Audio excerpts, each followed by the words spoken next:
Ja, herzlich willkommen zu einer neuen Ausgabe vom SI Talk und heute bin ich bei Goldsource. Neben mir sitzt Yannis, wir kennen ihn ja schon lange, wir folgen die Story auch schon seit Jahren. Jetzt ist es aber die Zeit, wo richtig gearbeitet wird, wo das Erz verarbeitet wird und die ersten Goldbars geschmolzen werden. Yannis, thank you for your time, and now I think a long way come to an end, I would say. A dream come true. A dream come true. It's a better, as we say here. Now it looks like your first gold bars should coming out soon, out of the project. Yeah, we just completed the construction at the gold mine. But anyway, let's start from the basics to remind people we've got this great asset in Guyana, South America. And this is the only English-speaking one in English-speaking country in South America with major developments on the gold front. In 2015, with the Guyana Goldfields, Troy Resources, now Eagle Mountain going up for Goldsource mine. So a good regime, a very supportive environment on mining business, okay? So I do business there for about 15 years. It's my BHP billion years, and I have huge faith in Guyana. But coming back to the previous question, obviously we constructed the mine now. We finished construction. We are entering what we call the mine commissioning phase, which hopefully will last a couple of months and go to commercial production sometime in March. But we are going to have first pour within February, so even within commissioning.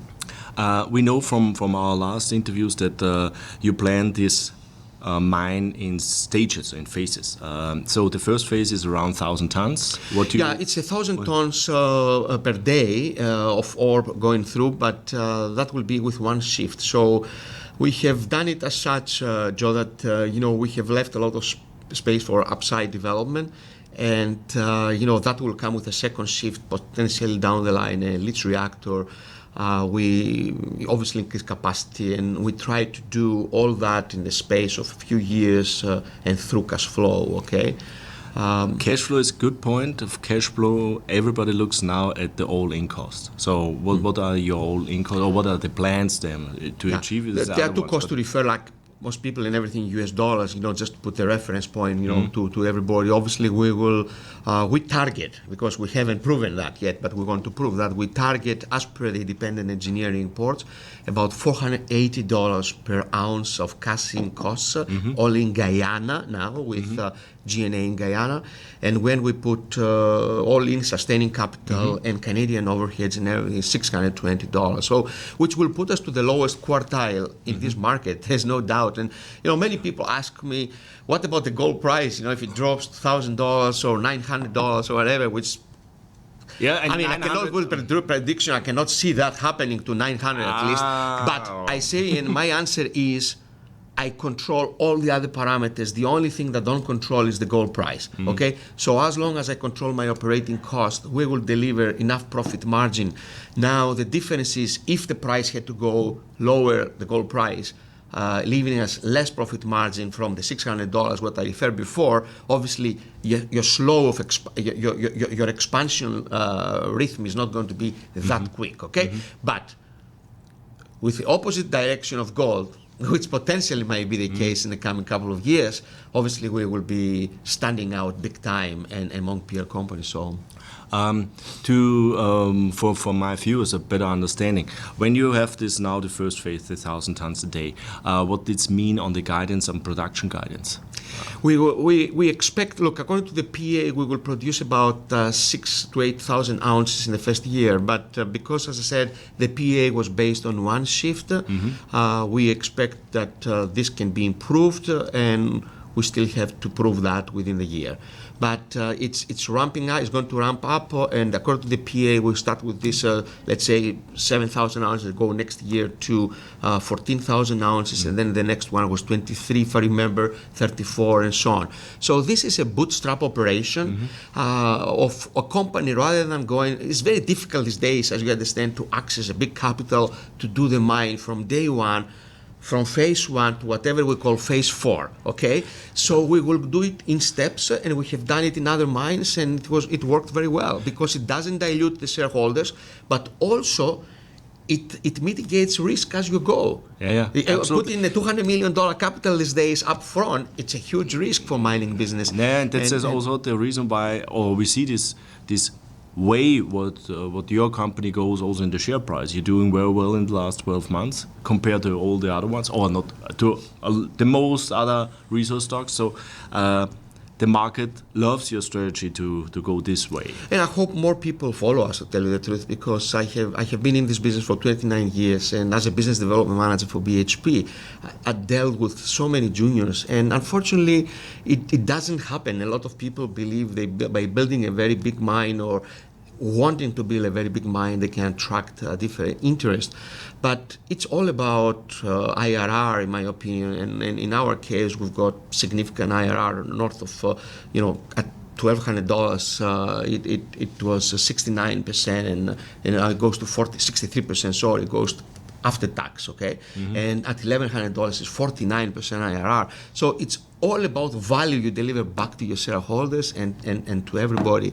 So I do believe in this model. We have a great team. We have done it in other parts of the world, in Mexico with Santa Elena and a Silvercrest team, that's same management.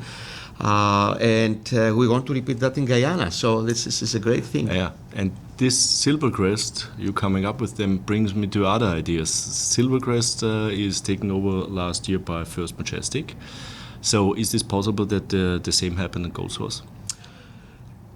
Look, I mean, I want to assure the people, however, that we don't, here this is not a team that is a promoter's team. It's not a team that we try to build something because we want to sell tomorrow morning, okay? And I have seen that. Yeah, but Silvercrest was also... I've got, at the same time, I want to say, I have a fiduciary responsibility as the president of the company that if somebody knocks the door here, obviously I will entertain and negotiate things and bring it to the board's attention and so on.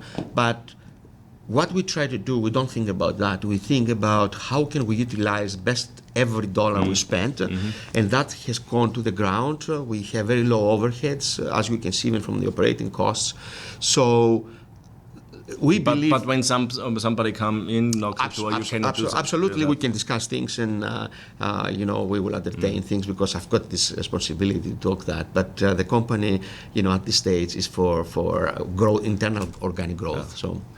Yannis, thank you. And that will attract not more people from that side, on the business side, but also more investors. And come back to your previous point, why our stock appreciates in the recent weeks is because the investors understand whatever we said out there 2 years ago, we did it. And we did it on time and under budget. And that is rare in this industry. Absolutely. Yannis, thank you for the update. Don't forget, send me a picture from your first bar, what you're making. We will do that sometime in February, and I would like to thank my team.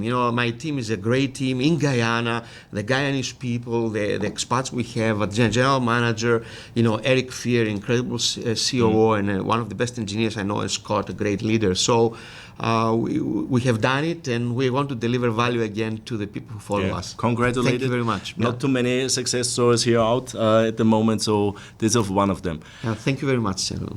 Ja, die Produktion startet jetzt. Jetzt ist ja sozusagen die kommerzielle Produktion wird erst im März erwartet, so jetzt wird jetzt mehr oder weniger die Produktion angefahren. 2 Jahre hat es gedauert, mehr oder weniger, wobei wir kennen das Projekt ja schon seit 5, 6 Jahren. Zuerst werden einmal 1000 Tonnen pro Jahr verarbeitet, das sind ungefähr 6.000 bis 8.000 Unzen pro Jahr. Das wird dann jährlich im Prinzip gesteigert in mehreren Phasen, soll dann raufgehen sozusagen bis 34.000 Unzen pro Jahr. Kosten sind unglaublich niedrig, $620 All-In. Die Kosten fallen großteils auch in US-Dollar an, aber bei diesem niedrigen Preis ist es ganz egal, weil so niedrig wird der Goldpreis wahrscheinlich nicht fallen, weil da gehen vorher alle anderen Minen bankrott. Ja, also ich habe ihm auch gebeten, er soll mir das erste Foto schicken vom Goldbar, der im Februar produziert wird, also bei der Startproduktion, und ja, kann man nur glücklich schätzen, die Aktie hat sich gut entwickelt, aber hat natürlich auch noch Riesenpotenzial, wenn sie genau alles umsetzen können. Das war's aus Vancouver von Goldsource.